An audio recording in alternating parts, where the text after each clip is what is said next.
میں تمہارے خواب میں نہیں آیا, مجھے تو پتہ بھی کوئی نہیں ہے, کیا حرج ہے؟ اور واقعی نہیں پتا ہوتا کسی کو. میرے سینکڑوں اسٹوڈنٹس ایسے مجھے مل چکے ہیں لائف سٹوریز میں یہاں فزیکلی, جنہوں نے آ کہا کہ جی انجینئر صاحب آپ خواب میں آئے تھے, آپ نے کہا کہ اکیڈمی پہنچو, تو ہم دیکھیں آ گئے. اور میں نے کہا بھائی مجھے کوئی نہیں پتا. یہ اللہ کا ڈپارٹمنٹ ہے الگ سے, اللہ تعالیٰ کسی بندے کو دکھا دے. جو شخص آپ کے خواب میں آ رہا ہوتا ہے اس کو نہیں پتا ہوتا کہ میں خواب میں آیا ہوں. ایک تمثیلاً یہ سارے معاملات ہوتے ہیں. تو میں فوراً کلیئر کرتا ہوں, آج تک ایک دفعہ بھی ایسا نہیں ہوا کہ میرے سامنے کسی نے یہ بات کی ہو اور میں جو ہے وہ کنا بن کے اور مکرا بن کے تو آگے سے مسکرا دوں کہ میری کرامت ہو گئی ہے. اس لیے کہ مجھے پتا ہے کہ میں نے مرنا ہے. ان بے شرموں کو شرم نہیں آتی کہ ان لوگوں نے مرنا ہے. یہ شیطانی توحید کے اوپر چل رہے ہیں, رحمانی توحید کے اوپر نہیں چل رہے.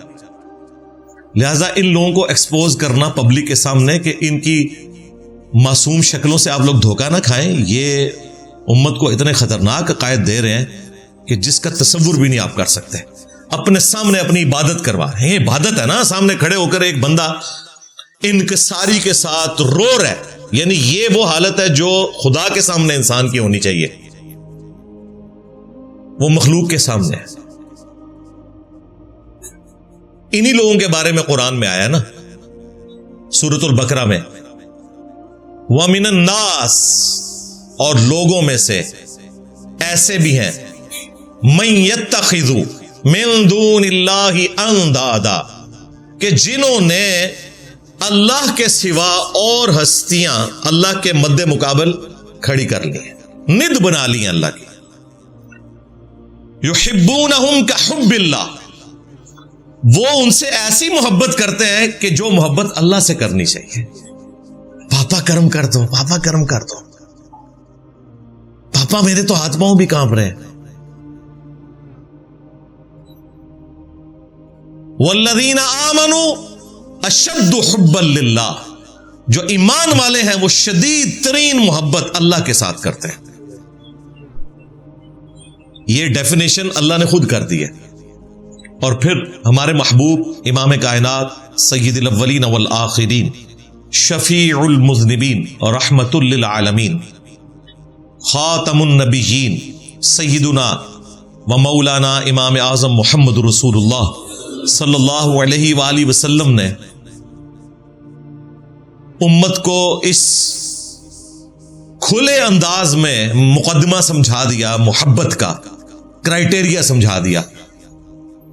جامعہ ترمذی میں حدیث ہے, اللہ سے محبت کرو کہ ساری نعمتیں اس نے تمہیں دی ہیں, اور مجھ سے اس لیے محبت کرو کہ میں اللہ کا رسول ہوں.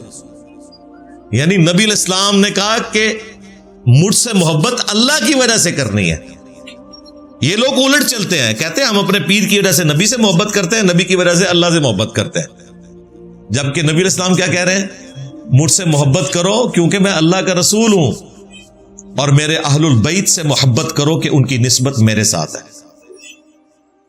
اسی لیے دیکھیں قرآن میں اللہ تعالیٰ نے امت کو عقیدہ سمجھایا, لقد من اللہ علی المؤمنین اذ بعث فیہم رسولا, یہ بے شک اللہ کا احسان ہے مومنین پر کہ انہی میں سے ایک رسول کو ان میں مبعوث کیا. یہ نبی کا یا کسی ولی کا یا کسی بزرگ بابے کا احسان نہیں ہے, اللہ کا احسان ہے.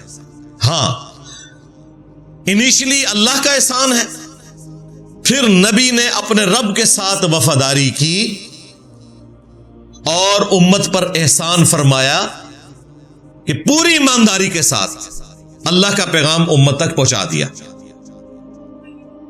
جو بخاری مسلم میں حدیث ہے, نبی علیہ السلام نے یوم النحر کے دن, قربانی والے دن, حجۃ الوداع کے موقع پر منا کے میدان میں خطبہ دیا اور فرمایا کہ کیا میں نے اپنے رب کا پیغام تم تک پہنچا دیا؟ سب نے کہا بلا یا رسول اللہ, پہنچا دیا, آپ نے حق ادا کر دیا. آپ نے 3 دفعہ اوپر انگلی اٹھائی اور پھر آڈینس کی طرف اللہم اشہد اللہم اشہد اللہم اشہد, اے اللہ گواہ رہنا, اے اللہ گواہ رہنا, اے اللہ گواہ رہنا. اور پھر آپ نے فرمایا تمہاری ذمہ داری ہے کہ اب اس پیغام کو ان لوگوں تک پہنچا دو جو یہاں موجود نہیں, بعض اوقات جن لوگوں تک بات پہنچائی جا رہی ہوتی ہے وہ زیادہ یاد رکھنے والے ہوتے ہیں بنسبت ان کے جو پہنچا رہے ہوتے ہیں۔ صدق رسول اللہ صلی اللہ علیہ وآلہ وسلم، سچ فرمایا نبی الاسلام نے، جن لوگوں تک بات بعد میں پہنچی انہوں نے بات کو زیادہ یاد رکھا، جس کا ثبوت یہ ہے کہ آج سعودیہ کا چینل ہے، عرب کے لوگ ہیں، لیکن اذان اور نماز کے وقفے کے دوران جب احادیث بیان ہوتی ہیں تو حدیث کے اینڈ پہ آتا ہے رواہ البخاری، رواہ مسلم، نہ امام بخاری عربی نہ امام مسلم عربی۔ امام بخاری رشیا کے رہنے والے، امام مسلم ایران کے رہنے والے، نیشا پور کے، اور وہ بخارا سے۔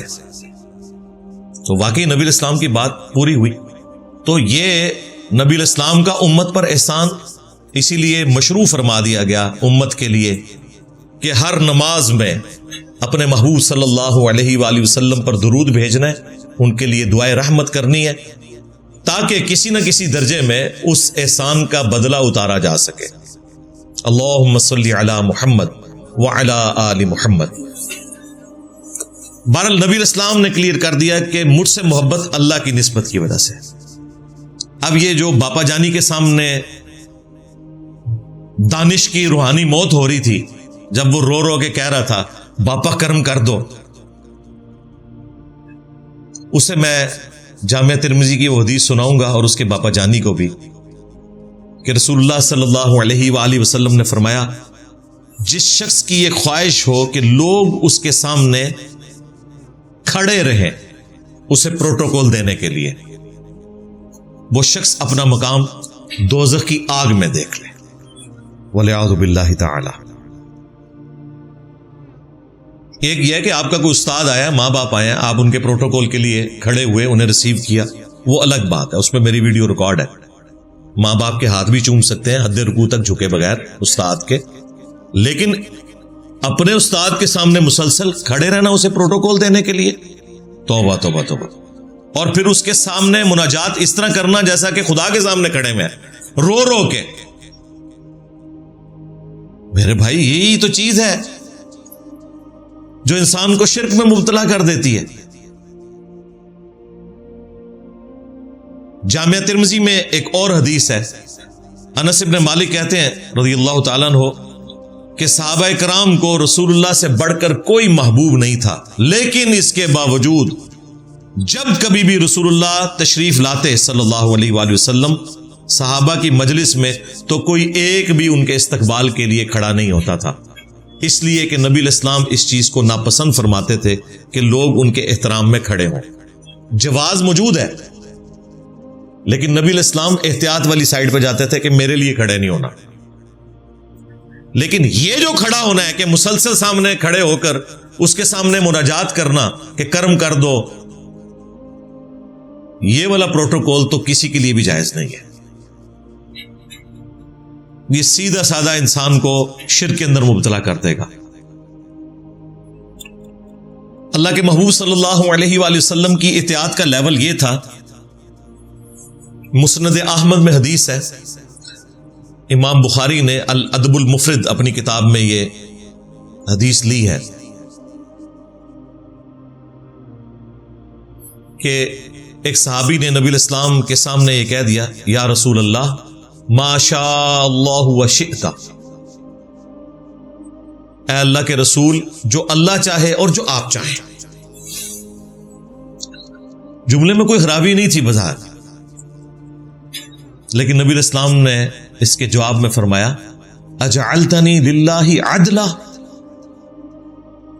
اجعلتنی للہ ندا، یہ دونوں الفاظ ہیں، وہی ند والا لفظ جو سورۃ البقرہ میں آیا تھا، وَمِنَ النَّاسِ مَن يَتَّخِذُ مِن دُونِ اللَّهِ أَندَادًا، اللہ کے مقابلے پر ند کھڑے کر لیے ہیں لوگوں نے، ان سے ایسی محبت کرتے ہیں جو کہ اللہ سے کرنی چاہیے۔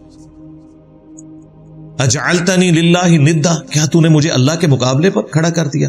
اب آگے سے وہ کوئی بریلوی نہیں تھا، ورنہ کہتا یا رسول اللہ دیکھیں میں نے پہلے اللہ کا ذکر کیا، اس کے بعد آپ کو ذکر کیا، اور میں تو آپ کو اللہ کا بندہ مانتا ہوں، میں آپ کے ساتھ وہ والی کوالٹیز مستقل بذات نہیں مانتا، میں آپ کی کوالٹیز کو ذاتی نہیں بلکہ عطائی مانتا ہوں، اور غیر محدود نہیں محدود مانتا ہوں. یہی وہ 5-6 کہانیاں نا جو رٹائی ہوئی ہیں انہوں نے، اعلیٰ حضرت بریلوی صاحب نے بھی اور ان کے جو پوتا شاگرد ہیں مفتی احمد یار خان نعیمی.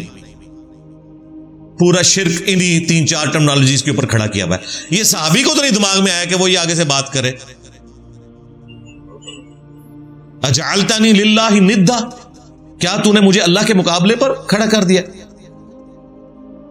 قل، کہہ، بل ما شاء اللہ وحدہ، بلکہ اکیلا جو اللہ چاہے. اب وہ نہیں آگے سے کہہ سکتے تھے کہ میں نے اللہ کے بعد ہی آپ کو مانا ہے، اور ان سے تو یہ شائبہ بھی نہیں تھا کہ وہ نبی علیہ السلام کو اللہ کے ساتھ شریک ٹھہراتے. اس ٹائم تو شرک سٹارٹ بھی نہیں ہوا تھا، نبی علیہ السلام نے تو شرک ختم کر دیا. لیکن ان کے دماغ میں اس طرح کا کوئی فطور نہیں تھا. تو میرے بھائی امید ہے کہ آپ کو یہ ویڈیو پسند آئی ہوگی اور بات سمجھ میں آئی ہوئی، اور پہلے والے ویڈیو کے بارے میں آپ کیا کہتے ہیں کامنٹ کر کے ضرور بتائیں. ملتے ہیں اسی طرح نیکسٹ ویڈیو میں انشاءاللہ. السلام علیکم ورحمۃ اللہ وبرکاتہ.